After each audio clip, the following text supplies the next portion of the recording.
오늘 함께 봉독하실 말씀은 예레미야 10장 12절에서 14절까지 말씀입니다. 최신절 우리 한 목소리 함께 봉독하시겠습니다.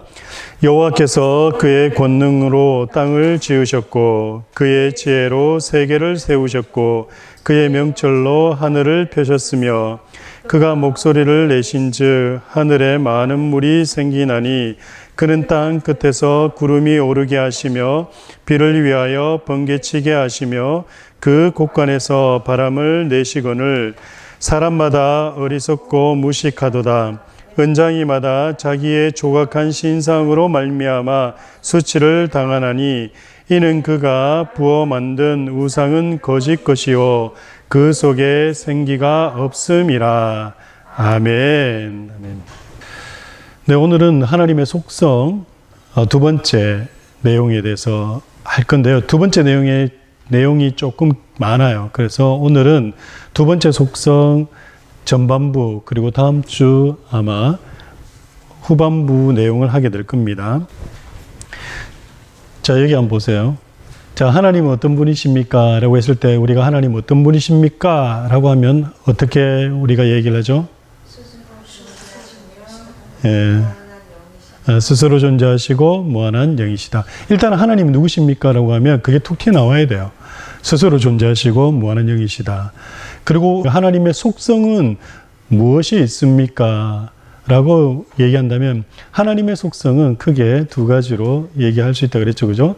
전유적 속성과 유비적 속성. 그 전유적 속성이라는 것은 하나님만 가지고 있는 속성을 얘기하는 거예요. 유비적 속성이라는 것은 하나님만 가지고 있는 속성이지만 우리 인간들에게도 그와 비슷한 속성을 이야기할 수 있는 그런 하나님의 속성을 유비적 속성이다. 그래서 지난주에 하나님의 전유적 속성이 무엇인지에 대해서 우리가 살펴봤죠. 하나님의 전유적 속성은 무엇이 있었습니까? 기억나세요? 그렇죠. 하나님은 스스로 존재하시기 때문에 하나님은 자존성을 가지고 계신 분이다. 두 번째, 하나님은 단순성과 유일성을 가지시고 계신다. 그 단순성이 뭐라 그랬어요? 기억나요? 그 단순성이라는 것은 진짜 어떠한 것도 섞이지 않은 정말 순수한 것을 이야기하는 거예요. 하나님은 100% 순수한 거예요. 하나님은 그 어떤 것도 섞이지 않으신 순수한 분이시다라는 거죠. 그래서 그렇기 때문에 또 하나님은 유일하신 분이라는 거예요. 그러니까 유일하신 하나님의 의미가 바로 그 의미라는 거예요. 그리고 세 번째 뭐예요? 무한성이라는 거예요. 이 무한성에는 하나님이 무엇에 무한하다라고 얘기했어요. 이거는 우리가 이야기할 수 있는 대로 다 얘기합니다. 그분의 지혜와 지식이 무한하시고 능력이, 권능이 무한하시고 또요. 그 존재가 끝이 있다 없다? 없다 그랬잖아요. 우리 인간의 존재는 시작과 끝이 있지만 이분은 알파와 오메가 끝과 시작이 없는 그죠? 시작도 없고 끝도 없으신 분이시기 때문에 그분의 존재는 무한하시다라고 얘기했잖아요. 그리고 네 번째는 뭐였습니까? 불변성이라는 것을. 근데 이 불변성은 우리가 지난주에 좀 이야기를 덜 했기 때문에 오늘 조금 얘기하고 올게요. 하나님의 전유적 속성 가운데 불변성, 그 불변성이 이해가 안 되는 건 아니죠. 다 이해가 되죠. 하나님은 불변하시다라는 거예요. 바뀌지 않는다라는 거예요. 그러므로 하나님은 영원토록 동일하신 분이다. 하나님은 늘 똑같다. 늘 좋으시다. 라는 거예요. 우리 인간은 어때요? 조석으로 마음이 바뀌고 그러죠. 그리고 늘 기분이 그때마다 바뀌죠. 근데 하나님은 그렇지 않다는 얘기예요. 성경에 하나님이 되게 바뀌고 변화무쌍하게 보이는 것 같지만 전혀 그렇지가 않아요. 하나님의 성품이 나타나는 방향과 나타나는 표현되는 그런 방식이 약간 다르게 나타날 뿐이지 하나님의 그 속성에는 하나님의 불변성에는 바뀜과 변함이 없습니다. 그의 존재의 변이나 변경이나 달라짐이나 변환이나 계기적인 것이 전혀 없다라는 거예요. 우리는 변하는 존재예요. 그래서 생각도 바뀌고 우리 육신도 바뀌고 해요. 근데 하나님은 육체를 가지고 계신 분이 아니시고 무한한 영이시래요. 그래서 하나님은 변한다면 안 변하시는 거예요. 또한 그분 존재 자체가 완전하시기 때문에 그분 지혜도 완전하시기 때문에 그 지혜가 무궁하시기 때문에 그 지혜가 바뀐다, 안 바뀐다? 안 바뀌어요. 그러니까 그분 성격이 바뀌시는 게 아니에요. 그분 속성이. 제가 지난주에 얘기했죠. 기억나요?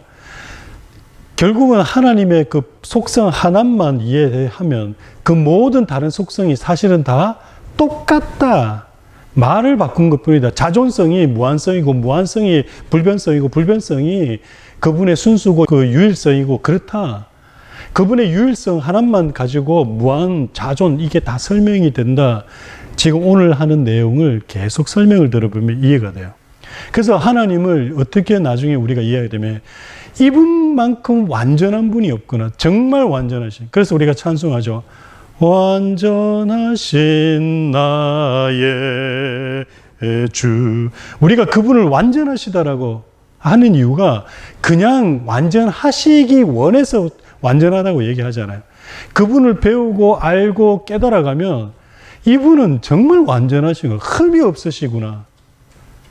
근데 그 흠 없인 그분이 흠 있는 인간을 위해서 인간의 자리로 오신 거예요. 그것도 나중에 얘기하고요. 어쨌든 간에 하나님의 존재가 불변하시기 때문에 하나님의 지식도 불변하다는 거예요. 그의 지식은 자기 자신과 모든 만물의 지식을 포함하고 있고요. 그리고 모든 피조물들의 지식은 자기 지식과 사물 지식이 늘어나고 줄어들지만 하나님은 그러지 않다는 거예요. 그분 자체는 지혜와 지식이 완전하시기 때문에 바뀜이 없어요. 하나님의 사물 지식은 사물들에게서 나온 것이 아닙니다. 그러니까 우리 같은 경우에는 어때요? 지식을 외부로부터 습득하게 되죠. 그죠? 우리가 태어났을 때부터 모든 것을 다 알고 태어나지 않잖아요. 그런데 하나님은 어때요?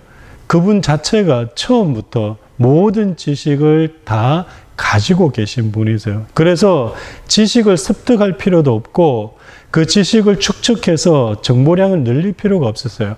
그분이 모든 것을 알고 계시고 모든 지혜와 지식은 그분으로부터 나오는 거예요. 그리고 우리가 알아가는 지혜와 우리가 알아가는 지식은 다 그분으로부터 받은 것으로 우리가 확인하고 알아가는 거예요. 마치 여러분들이 학교에 가면 선생님이 가진 지식을 여러분에게 가르쳐 주므로 여러분이 선생님으로부터 지식을 배우는 것처럼 마찬가지인 거예요. 하나님은 지식을 그냥 가지고 계신, 지혜를 그냥 가지고 계시는 그런 존재다라는 겁니다. 그래서 하나님은 변함이 없으시다라는 거예요. 하나님은 불변하신다라는 겁니다. 그러니까 변함이 없으신 분이시니까 하나님이 어떤 작정을 하고 계획을 하시면 그 작정과 계획이 변함이 있을까요? 없을까요? 없는 거예요. 완전한 분이시기 때문에. 그래서 하나님께서 아브라함에게 자신을 이야기하실 때 뭐라고 얘기하냐면 한번 찾아보세요. 창세기 17장 한번 찾아보세요. 17장. 창세기 17장. 하나님께서 아브라함에게 자신이 어떠한 분이시냐고 이야기를 할 때에 뭐라고 얘기했는지 보세요. 17장 1절 우리 다 같이 한번 읽겠습니다. 시작. 아브라함이 99세 때 여호와께서 아브라함에게 나타나서 그에게 이르시되 나는 전능한 하나님이라 너는 내 앞에서 행하여 완전하라. 아멘. 근데 여기 하나님께서 자신을 뭐라고 얘기하십니까? 전능한 하나님이다. 그죠? 전능한 하나님. 근데 히브리 말에는 이 전능한 하나님이 엘 샤다이라고 되어 있어요. 엘이 하나님이고 샤다이. 근데 이 샤다이가 사실은 전능하다라는 그런 뜻보다는 완전하다라는 그런 의미에 더 가까워요. 그래서 전능함이 완전함이라고 얘기를 하는 거예요. 완전하신 하나님이세요. 그러니까 하나님은 완전하신 분이기 때문에 그 완전하심이 어디서 온다? 불변성에서 오신 거예요. 그래서 하나님께서 우리에게 한번 계획하시고 작정하신 일은 절대 바꾸는 일이 있으시다 없으시다? 없으시다라는 거예요. 사람은 변죽 걷듯이 아침 저녁으로 조석으로 그 마음과 생각이 바뀌어요. 하지만 하나님은 변함이 없으시다. 이것을 성경에서 신약 가서 사도 바울이 뭐라고 얘기하냐면 하나님의 미쁘심이다 이렇게 얘기를 합니다. 사람은 배반하고 배신해요. 그죠? 변덕을 부립니다. 그러나 하나님은 절대 그렇지 않는 분이에요. 그 좋으신 하나님이시죠, 그죠? 자, 오늘은 이제 하나님의 그 전유적 속성 다음인 유비적 속성에 대해서 우리가 조금 이제 하도록 하겠습니다. 전유적 속성이라는 것은 사람이나 다른 피조물들에게 도저히 그 비슷함을 찾아볼 수 없는 하나님의 고유적 속성을 말한다. 그 전유적 속성은 그렇다 그랬죠. 그러나 하나님이 가지시는 성품들 중에서 유비적으로 피조물들에게도 나타나는 속성이 있다라고 말씀을 드렸죠. 그걸 바로 유비적 속성이다라고 얘기하는 거예요.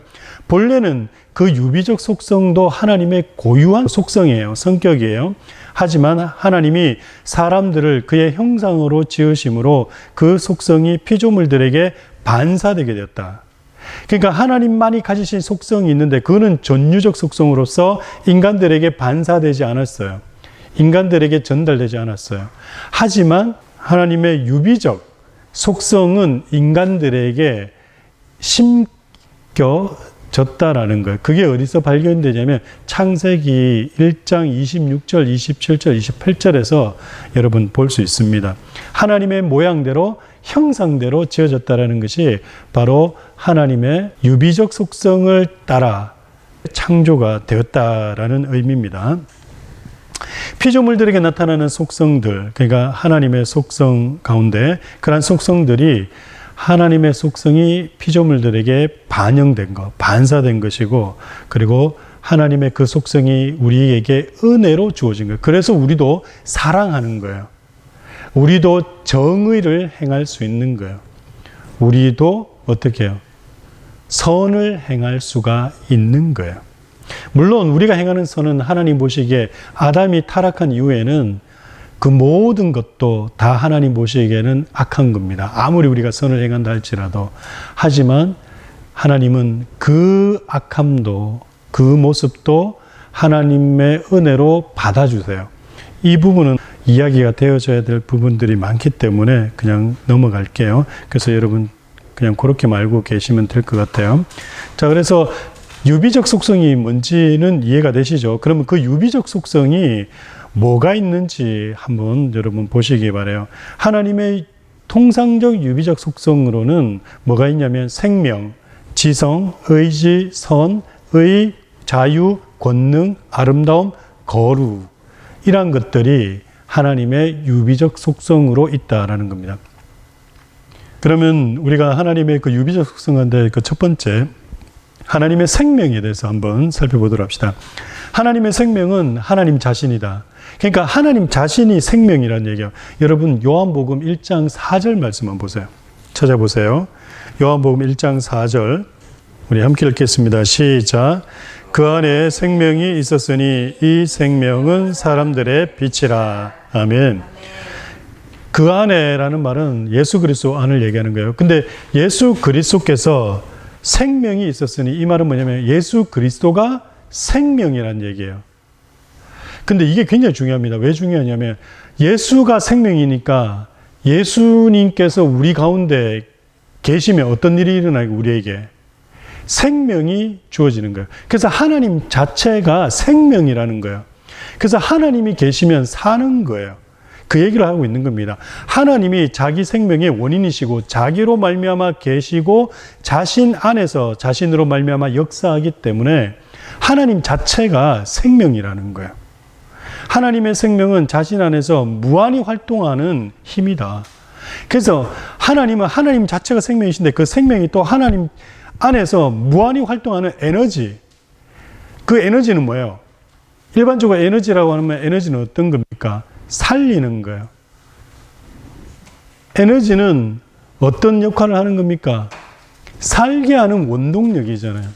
하나님이 생명이다라는 그 의미가 이해가 돼요? 혹시 이해가 돼요? 하나님 자체가 생명이기 때문에 그 생명을 가지면 힘을 얻을 수가 있는 거예요. 그래서 기독교가 왜 생명의 종교냐면 예수 그리스도를 우리 마음속에 예수 그리스도가 우리 가운데 오시면 생명이 살아나기 때문에 그런 거예요. 이거는 계속적으로 얘기되는 거니까 계속적으로 제가 말씀드리겠습니다. 하나님은 무한한 생명이에요. 그러니까 하늘 예수 그리스도가 우리 가운데 오시면 우리는 영원히 무한히 사는 거예요.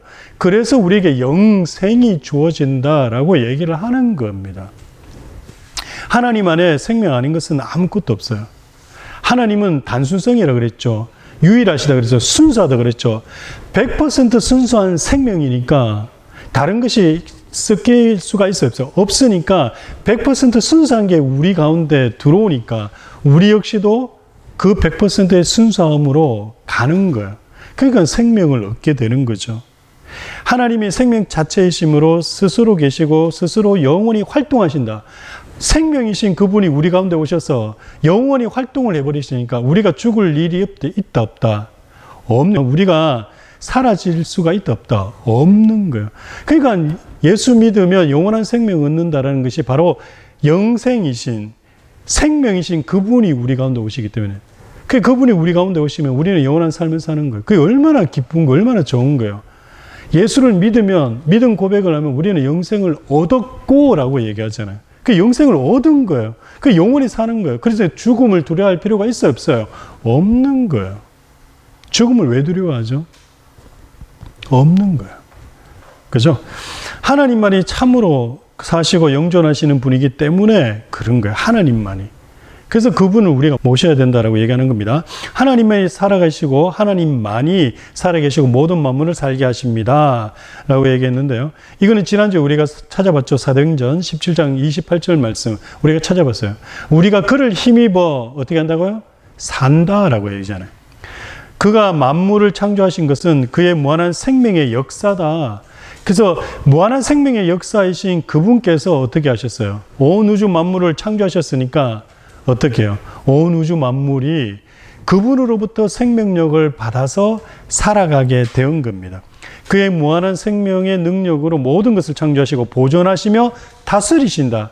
그분이 무한한 생명이시니까 우리가 예수 그리스도를 믿음으로 그분이 우리 가운데 오시면 우리가 영원한 생명을 얻게 되는지 그 하나님의 유비적 속성, 그 생명 때문에 그렇다라는 걸 여러분들이 이해를 하셔야 됩니다. 자, 두 번째, 하나님의 지식과 지혜에 대해서 한번 봅시다. 인간은 지식을 외부로부터 학습과 경험을 통해서 확장해 나간다. 아까 말씀을 드렸죠. 하지만 하나님의 지식은 어떻다고요? 하나님 자신으로부터 나온다. 그러니까 하나님은 외부적으로 어떤 습득이나 학습을 통해서, 경험을 통해서, 체험을 통해서 지식을 습득할 필요가 있으신 분이 아니다. 전혀 아니라는 거예요. 그분 자체가 모든 것을 아시는 거예요.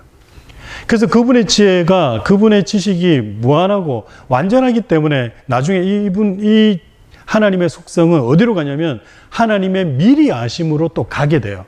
그게 참 재미난 겁니다. 독특한 건데요. 계속 읽으면서 설명해 드릴게요. 하나님은 자기의 지식 행위로 자기 자신을 완전하고 분별하게 이해를 하신다. 모든 것을 하나님께서 다 알고 계시는 거예요. 모든 지혜와 지식의 근본이시기 때문에 그런 겁니다. 하나님 안에 하나님 자신이 인지하지 못하거나 이해하지 못하는 것이 전혀 없다. 하나님은 모든 것을 알고 계세요. 하나님은 모든 것을 알고 계십니다. 하나님의 존재가 무한한 것처럼 하나님의 지식도 무한하다. 만물에 대한 지식도 하나님 자신에게서 나온다. 하나님의 모든 만물을 창조하셨으니까 당연히 모든 것을 다 알고 계실 수밖에 없죠. 다 알죠, 뭐. 부모님들 가운데 자식들 보면서 이래 얘기하죠. 내가 쟤를 안다. 왜 알아요? 내가 낳은 자식이니까 알잖아요. 남의 자식을 알아요? 절대 몰라요.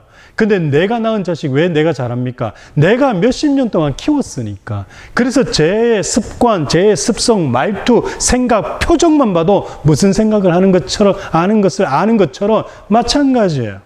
하나님은 이 온 우주 만물을 만드셨기 때문에 그래서 모든 것을 다 아시는 거예요. 그래서 하나님의 지식과 지혜는 무한하고 무궁한 거예요. 완전한 거예요. 그 얘기를 하는 겁니다. 하나님의 지식이 또한 그의 존재와 일치합니다. 왜요? 하나님은 모든 것을 아시니까 그 존재랑 똑같은 거예요, 또. 그 존재가 모든 것을 아시고 계시는 분이시다라는 거예요. 하나님의 속성은 하나만 알면 그 모든 속성이 다 똑같다니까요. 그게 그거예요, 하나님의 속성은. 불변성이 그분의 무한하심이고, 그분의 무한하심이 그분의 생명이고, 그분의 생명이 그분의 존재고, 그분의 존재가 지금도 지혜와 지식의 끝이 없으신. 그러니까 그분은 우리가 뭐라고 얘기할 수 있냐? 창세기 17장에서 얘기하는 것처럼 엘샤다이, 나는 완전하다. 완전하다. 라고 얘기를 하는 겁니다. 하나님의 존재가 불변이시기 때문에 하나님의 완전한 지식에 변화와 늘어남이나 줄어듦이 있을 수 있다 없다? 없는 거예요. 하나님이 불변하시니까 어떤 거예요? 그분의 지혜와 지식이 완전할 수밖에 없는 거예요. 그 불변성이 그분의 지식의 완전함으로 가는 거예요. 하나님의 지식은 하나님의 자신과 일치함으로 무한하다. 그 하나님의 지식이 하나님의 존재와 일치하기 때문에 그 지식과 지혜가 무한한 거예요. 그 여러분 이거 한번 찾아봅시다. 로마서 11장 33절. 33절에서 뭐라 그럽니까? 깊도다 하나님의 지혜와 지식의 풍성함이요 그의 판단은 헤아리지 못할 것이며 그의 길은 찾지 못할 것이로다. 하나님의 지혜와 지식이 어떻다고요? 풍성하다. 이게는 그냥 뭐 양이 많다는 거 아니라 무궁하다라는 의미예요. 이 풍성이 무궁하다. 그렇기 때문에 여러분 한번 생각해 보세요. 인간은 그의 지식과 그의 지식의 깊이와 높이와 그 다음에 넓이를 어때요? 확장시켜가는 존재예요. 하지만 하나님은 어때요? 하나님은 그분의 지식의 그 깊이와 높이와 넓이를 인간들은 몰라요. 하나님은 워낙 무궁하시기 때문에. 그래서 풍성하시다라고 그렇게 표현을 하는 겁니다. 그래서 하나님이 창조한 사물들에 들어있는 하나님의 지식도 사실은 낱낱이 알 수가 없다라고 그렇게 말하는 이유가 뭐냐면, 여러분 하나님이 만드신 그 모든 창조물에는 하나님의 지혜와 지식이 집약되어 있어요. 그런데 우리가 이렇게 얘기하잖아요. 단세포 동물 굉장히 단순하다 생각하잖아요. 그리고 정보가 얼마 안 될 거라고 생각하잖아요. 그리고 이 단세포가 나중에 변화되고 해가지고 굉장히 복잡한 척추동물까지 갔다 이래 얘기해요. 그게 거짓말인 거예요. 그래서 진화론이 틀린 거예요. 단세포라 할지라도 단세포, 인간이 단세포라고 했죠. 근데 현미경으로 들어보면요, 정말 복잡한 구조로 되어 있어요. 그 단세포 생물이라 할지라도.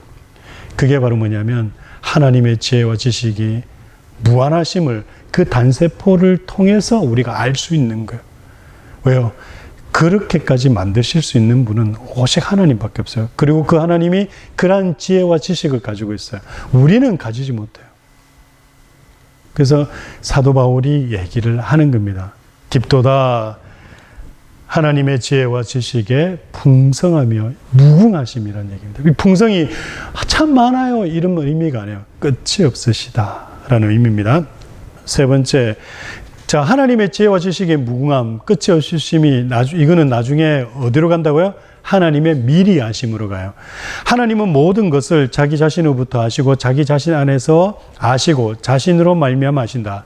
하나님 자체가 지혜와 지식이라 그랬죠. 그래 모든 것을 알고 있다 그랬죠.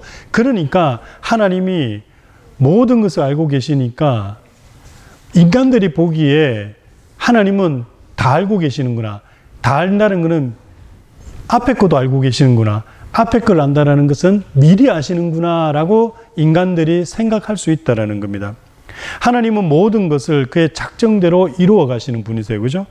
그렇기 때문에 하나님이 미래의 일을 미리 아신다라고 하는 것은 하나님의 입장에서 얘기하는 것이 아니라 사람의 입장에서 얘기하는 거예요.